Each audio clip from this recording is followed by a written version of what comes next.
Good evening. This daily recall, January 26, 2026. Uh, what's the big news today? I see on my social media feed is our Prime Minister Mark Carney decided to throw the peasants a few nuggets and increase the GST rebate so we can afford groceries. Uh, so that's the headline today. And another weird story: Doug Ford and Mark Carney kissed and made up. Apparently, they had a slice of pizza together. They're all buddy buddy again. So that's kind of weird. After Doug Ford was basically furious about the China electric vehicle deal. So interesting to see what happened there. Weird stuff, yeah, in Canada. And a lot of volatility, I guess, in silver and gold. It's going all skyrocketing the price, and a lot of the people are saying on X, "Oh, this is it. This is it. The resets here. Uh, the dollar, the U.S. dollar is going down." Like I've heard that for years, but people seem to say this is it. Like the gold, especially the price of gold. People are saying this is something big's coming. And last time something like that happened was when the British Empire basically was dying and disintegrated and got replaced by the U.S. But before that happened, millions of people died and millions more were injured or displaced. So these big changes get messy. And we're in the midst of, I guess, a change. I guess every 100 years they do that, 150 years. So it's kind of depressing, but it's at least it's exciting in a horrible way. So we don't have to worry about your retirement fund, I guess. That's all. That's not an issue anymore. I guess if you want to look at the bright side. All right. Let's look at the news today. Try to focus on Canada, Ontario. All right. In Toronto, what's this one? This is amid all the auto sector uncertainty in Canada, in Ontario especially. There's some good news. Apparently, Toyota's putting a 1.1 billion investment to produce their new hybrid in Woodstock and Cambridge. So at least Toyota's staying in Canada. That's good. Yeah, the auto sector is going to be interesting in Ontario because for years we relied on the U.S. Auto Pact, where we get, I don't know, a guaranteed amount of cars to produce. So it'll be interesting to see where it all plays out with the new climate in Ontario, in the auto sector, the relationship between the U.S. and Canada. So Toyota's looks like they're staying in Canada for now. That's good. And here's Doug Ford, which is kind of surprising today. Doug Ford and Mark Carney kissing and making up. What happened here? After meeting Prime Minister Mark Carney, Ontario Premier Doug Ford backs down on his vocal objections to Chinese EV imports to Canada.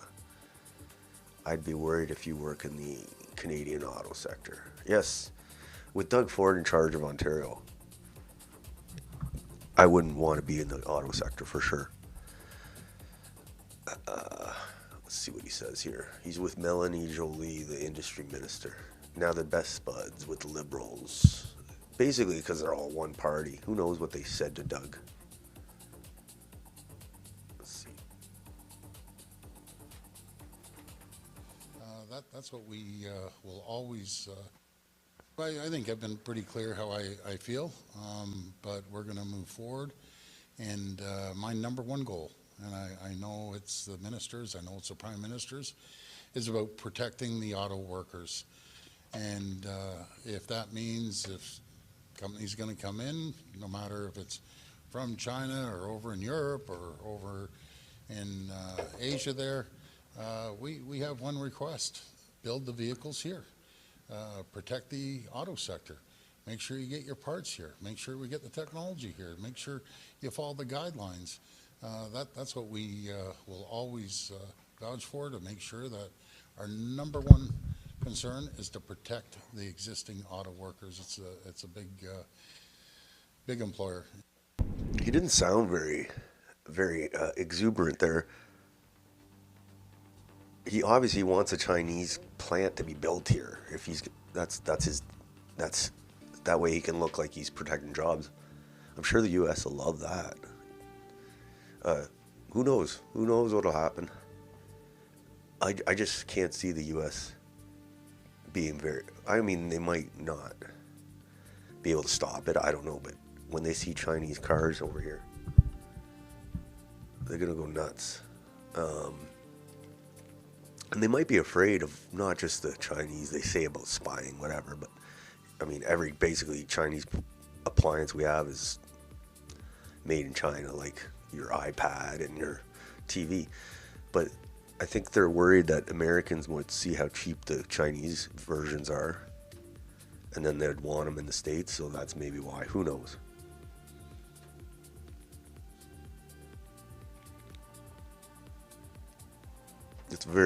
It'll be interesting to see how, but he changed his mind pretty quick. They must have told him, you got to go along with this, Doug. I don't know.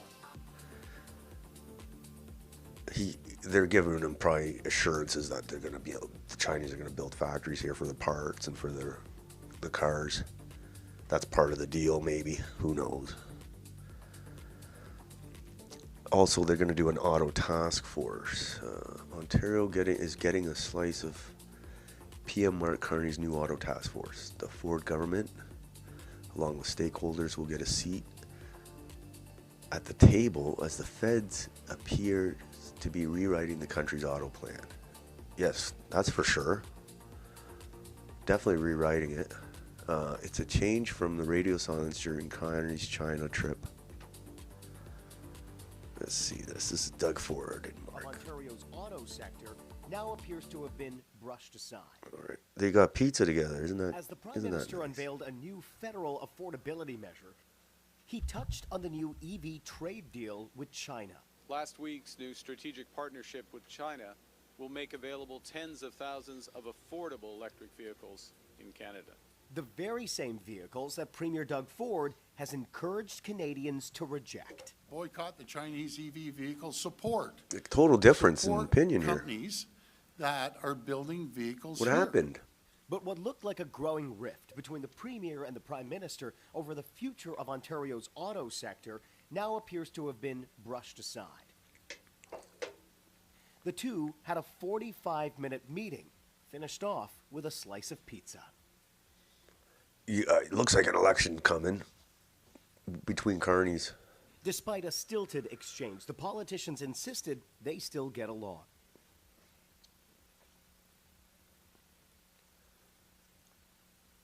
This is a weird news broadcast, but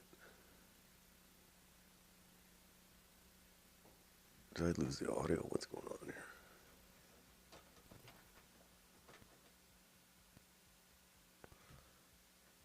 That's weird. Let's try it again. From Federal Economic Development Minister Melanie Joly. What looked like a growing rift between the Premier and the Prime Minister over the future of Ontario's auto sector now appears to have been brushed aside. The two had a 45-minute meeting, finished off with a slice of pizza.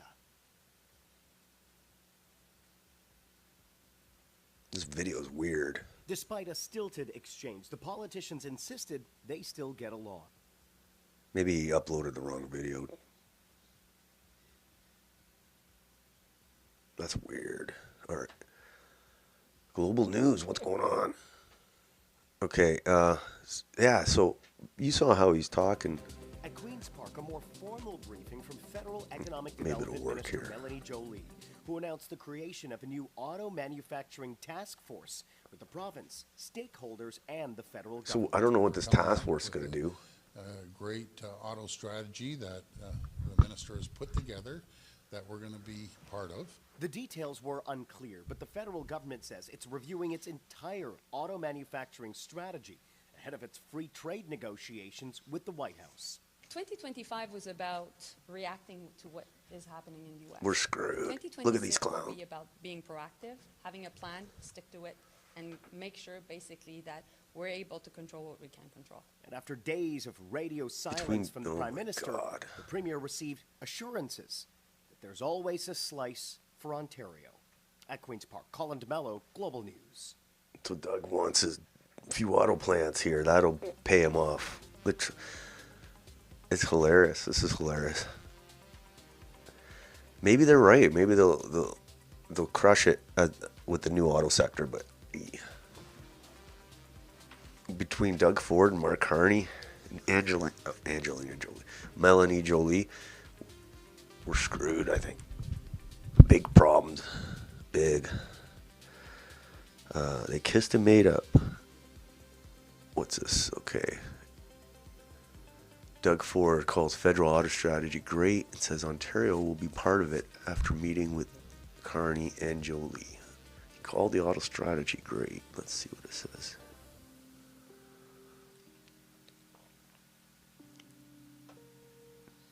Change of heart when it comes to the federal government's auto. Yeah, this is weird. I'm going to have to keep an eye on this. Like how... Last week he was saying boycott the Chinese, and now he's saying how great it is. Ontario Premier Doug Ford appears to have had a change of heart when it comes to the federal government's auto strategy after hearing more about it from federal officials.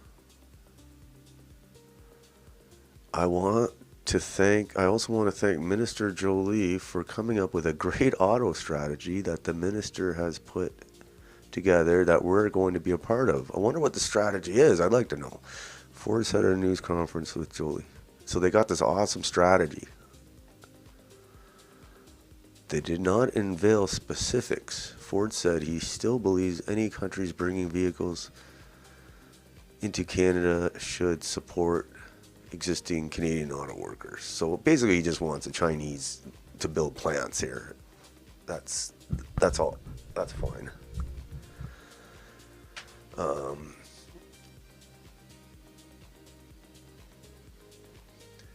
Jolie said the federal government is creating an auto task force to coordinate between Ottawa and Ontario, and agreed Canada does not want to see any erosion of its manufacturing sector. Okay. We'll see how many. We'll see what the tanks roll in. Alright. So Doug Ford's on board with the Liberals again. So weird. Okay. Here he is at the press conference. I think we saw this. Change his tune. Now he's totally okay if auto companies from China, Europe, or Asia come over there and build cars. So, some people in Canada say it's as long as they build the plants here, it's a good thing. Gives Canadians a choice. Some other people say we're screwed because the U.S. is not going to allow Chinese to get a footprint in Canada. So it's going to be crazy how it plays out. I have no idea. I don't own an electric car.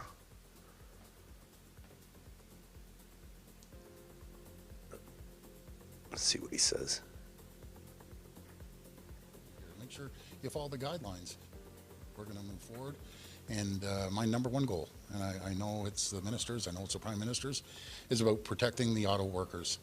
And if that means if company's going to come in, no matter if it's from China or over in Europe or over in Asia there, we have one request: build the vehicles here, protect the auto sector. Make sure you get your parts here. Make sure we get the technology here. Make sure you follow the guidelines. That's what we. So he went from last week saying to A boycott scan of them and Toronto's that they're skyline spy shows cars. how much has changed after decades of growth. He went from last week saying they're spy cars to boycott them to this. We'll build a plan here and we'll take it. So whatever. It's just inconsistent. It's very, he's not that bright, I guess.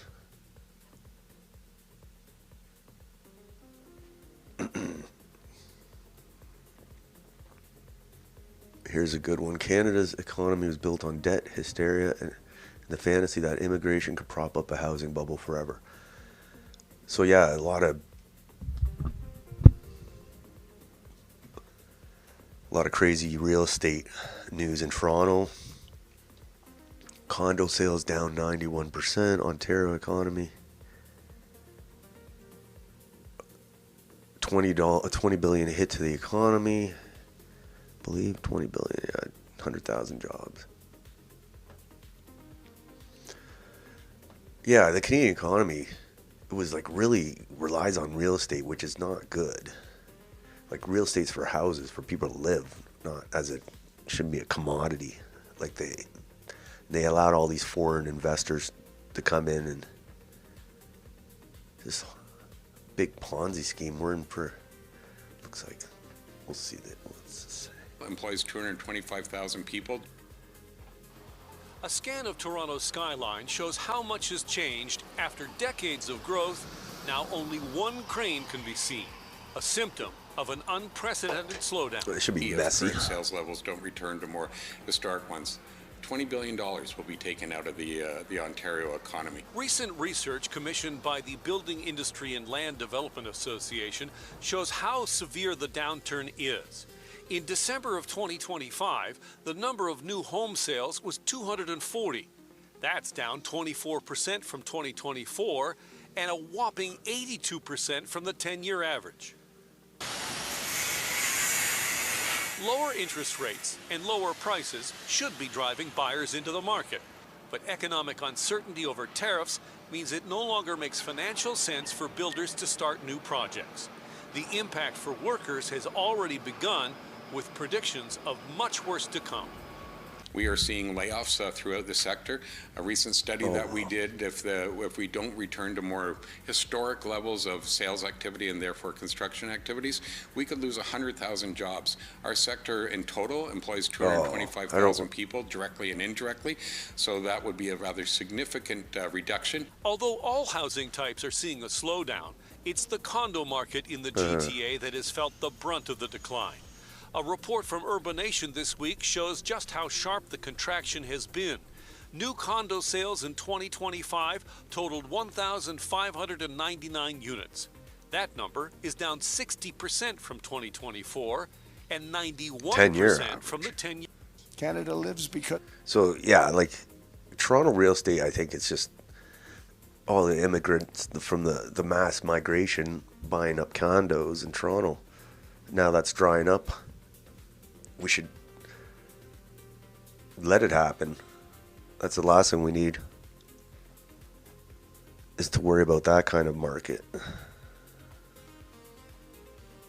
All right.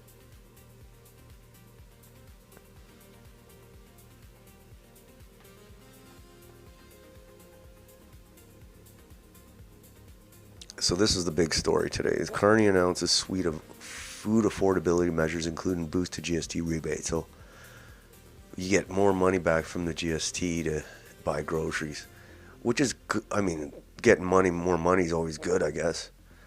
But it's pretty sad that we're struggling so much to get groceries and we got to get some nibbles from the government because of their generosity. And it's you got to wait for your GST check, and when you get it, it's like, you got to depend on a GST check to survive on your groceries. So it's kind of depressing that the government has to do that, and it kind of gets you more dependent on the government. They're giving you little bits and pieces to survive. and you got to be good. I'm sure they'll tie the digital ID and all that into it, but they did the dental care plan. They did this. It's like eventually they're just gonna take care of everything for you as long as you behave, and then millions of like a lot of non-Canadians are gonna get this benefit as well because they're the lower incomes. So if like there's 10 Indian dudes in a house, they could get like it's like 5,000 a house, just for the one-time payment. I guess so you get 50% of what you usually get for the year, plus 25% each check for 5 years. So it's like a 25% raise.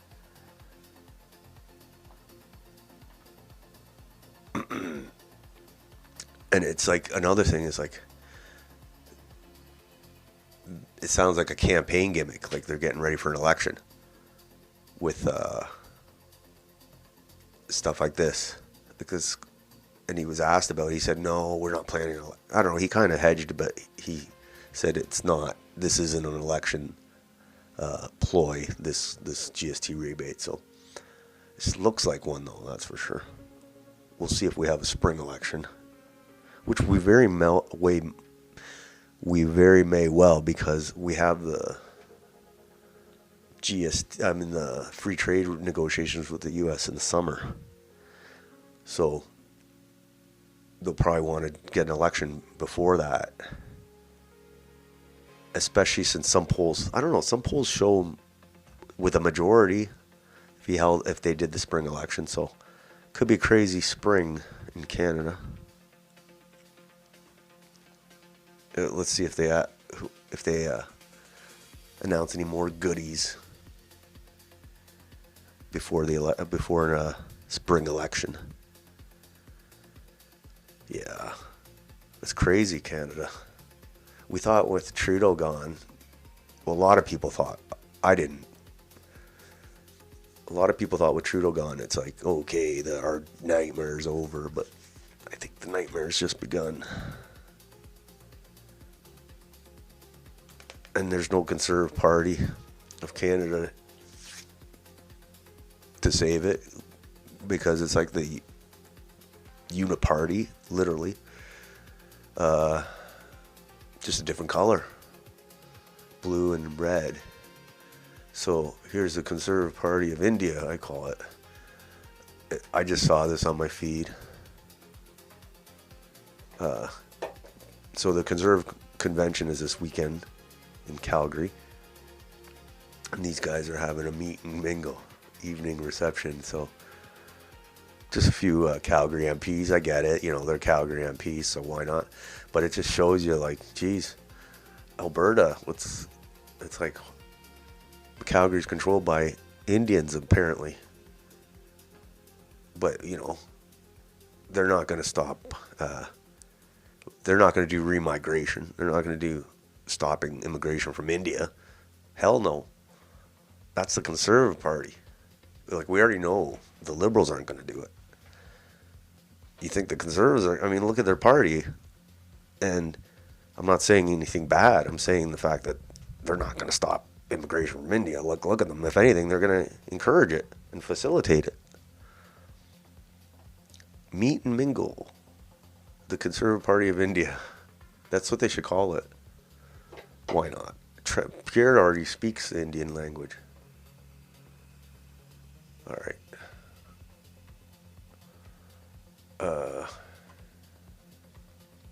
What's Donald Trump saying about us? This is his latest. He thinks this is what their view of the China EV venture. China is successfully and completely taking over the once great country of Canada. So sad to see it happen. I only hope they leave ice hockey alone. President DG. The Chinese don't really play hockey, so I think we're good on that.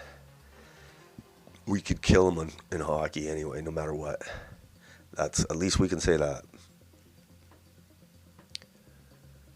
All right. And I call it this grocery rebate. Like I said, everybody likes extra money, but it's just so depressing that we're like, it's like beggars sticking our hands out to the elites for some handouts. It's better if Canada was like a productive country and we had tons of money like Norway did with their resources, and groceries weren't high prices, and they weren't the high price of groceries and renting and home ownership and all that. Like if all that was running smoothly, like a proper country, then we wouldn't need these GST rebate top-ups. And also they're donating, or not donating, but they're going to start funding food banks, because food banks are in trouble, so they're getting bailed out, basically. Because it's kind of a weird combination. It's like you got this influx of mass immigration who use food banks, even though some of them don't. A lot of them use it just as a way to save money, pocket more money for themselves. And as a result,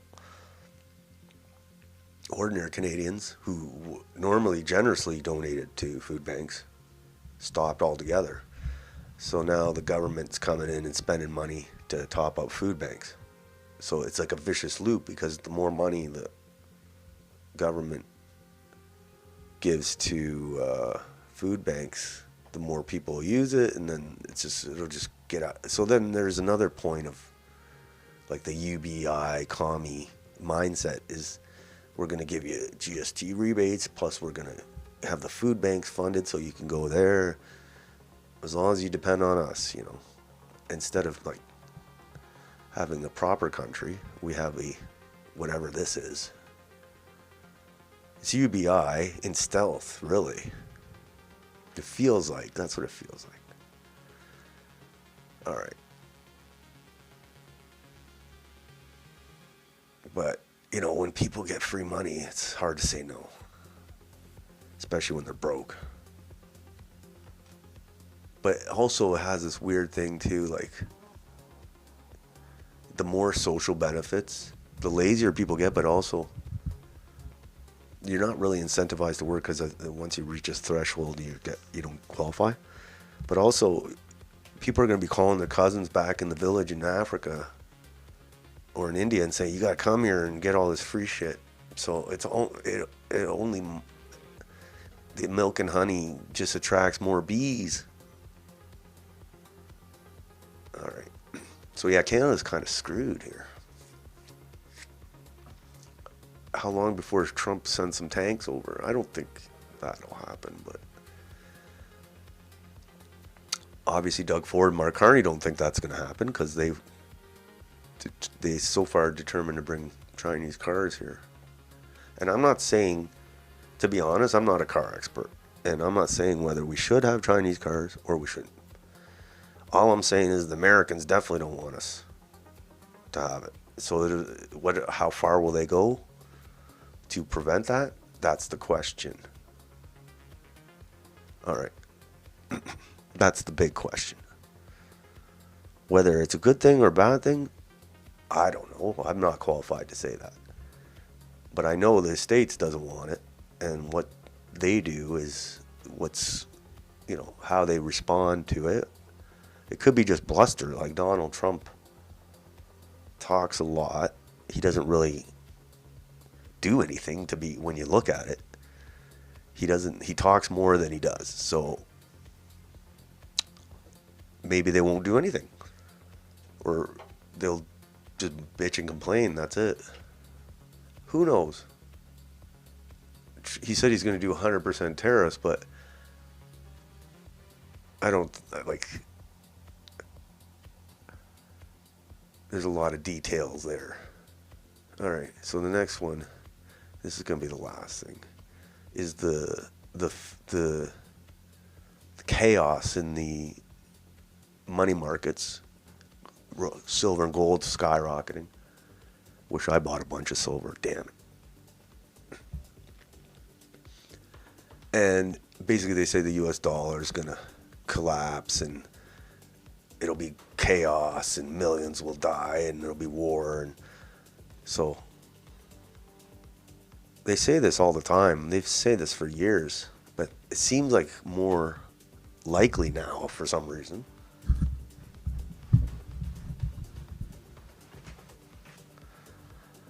So I thought it'd be good to read Ray Dalio's 6 Steps. And I read his book a few years ago, and I was like, wow, if this happens, we're screwed.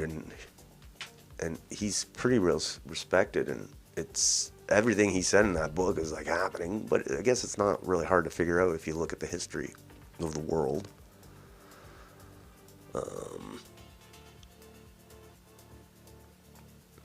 I have it here, the 6 points. Let me find it.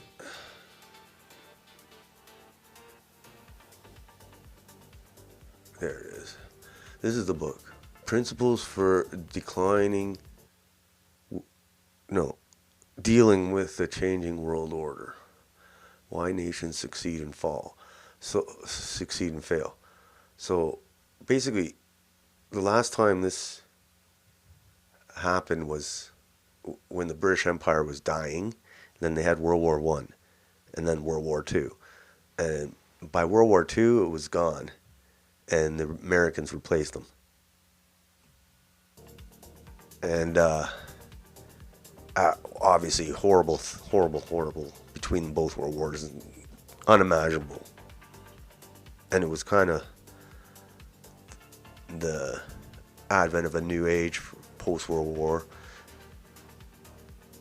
And now he says we're in this another process of, I guess, the American Empire not being replaced. Being replaced with what? Who knows? If and what? So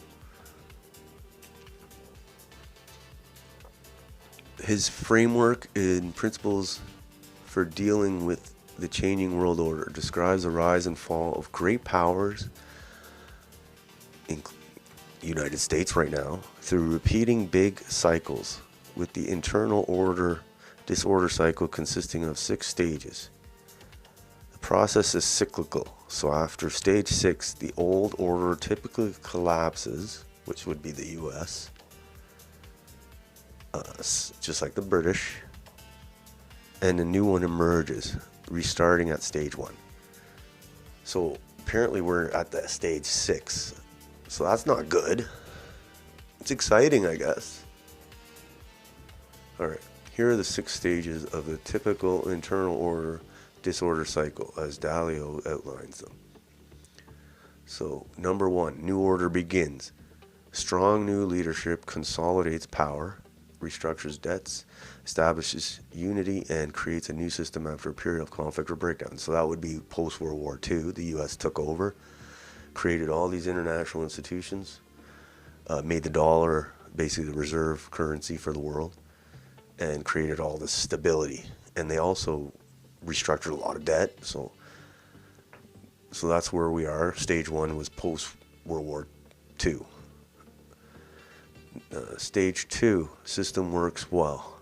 Efficient resource allocation, effective bureaucracy, peaceful resolution of disagreements, strong education, infrastructure, and rising productivity. So this is like post-World War II baby boom. Everybody's making money. Everything's good. Everybody's happy. Number 3, peace and prosperity, high productivity, strong finances, low indebtedness, growing middle class. Country becomes wealthy and dominant, often with the world's reserve currency. So that's the height, I guess. And then stage 4, excesses and decadence. Overextension leads to high debt, bubbles, large wealth values, political gaps, declining competitiveness, and complacency. Okay. And then stage 5. So that could be like when Vietnam started, they overextended themselves. They had to drop the gold standard to pay for that war. The US overextension.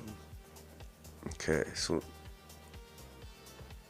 stage 5, bad finances and intense conflict, severe financial strain, money printing, debasement, capital fight, class warfare, populism, breakdown of law and order, and fighting over wealth, power. So I feel like that's where we are, stage 5, maybe going into stage 6.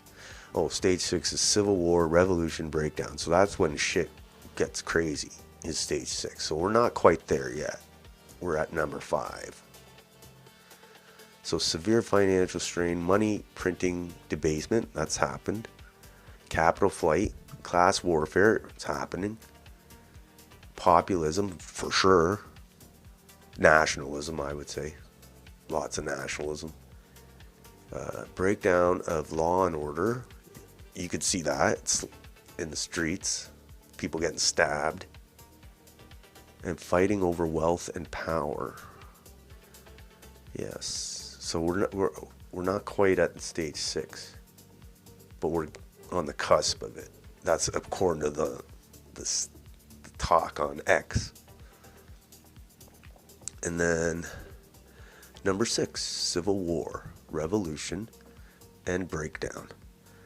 The system collapses under violent internal conflict. This sounds like Canada too, in a mini context. People fight to overthrow the existing order, often resulting in civil war or revolution. Okay. After stage 6, old domestic order is destroyed. The old domestic order is destroyed. The winner of the conflict then establishes a new order, which brings the cycle back to stage 1, typically with new leadership, debt restructuring and renewed unity, or sometimes fragmentation if the country breaks apart. Anyway.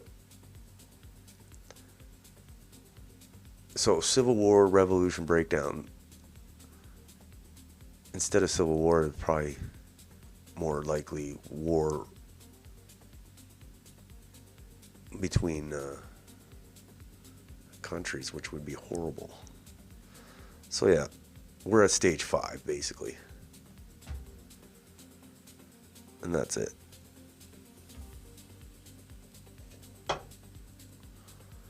Yeah. Pretty crazy stuff. So we'll see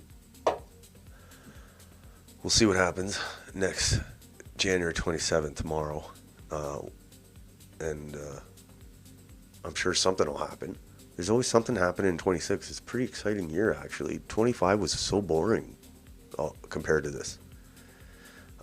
This is crazy. Like, it's literally every day there's something new comes out. It should be interesting. So until then, have a nice night.